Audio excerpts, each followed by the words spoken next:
Well, inflation is hitting our pockets hard. The Labor Department reports inflation jumped more than 8% last month, marking this the biggest increase in more than 40 years. Experts say the federal government is working to ease that pain, but Casey Baylor spoke to a local analyst who says it may take a while for rates to drop.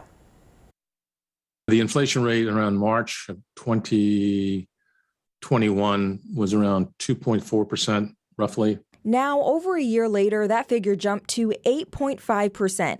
Peter Shaw, a professor of business administration with Tidewater Community College, says many factors play into this inflation spike, including more money circulating within the market, supply chain shortages, the war in Ukraine, and the shutdown of Shanghai and its port. When you bring those elements together, you have an even bigger perfect storm of the inflation problem. He says on the federal level, leaders are taking action to slow down the problem by increasing interest rates. It will help lower the high demand within the market. Shaw says that will continue throughout the year, but he says that rate won't come down unless a few issues are resolved. Until you get your supply chain back to normal, until you get the Ukrainian-Russian war settled, get the oil prices settled back down. Shaw doesn't anticipate inflation rates to drop for another year or two, but he says if federal leaders aren't careful, we'll walk into another problem. We have to be careful that in our prescription for curing this inflation, we don't throw our country into a recession.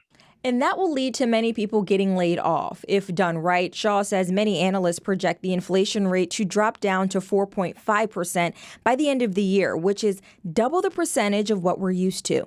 He says even then, there's still more work to do. I'm Casey Baylor for 13 News Now.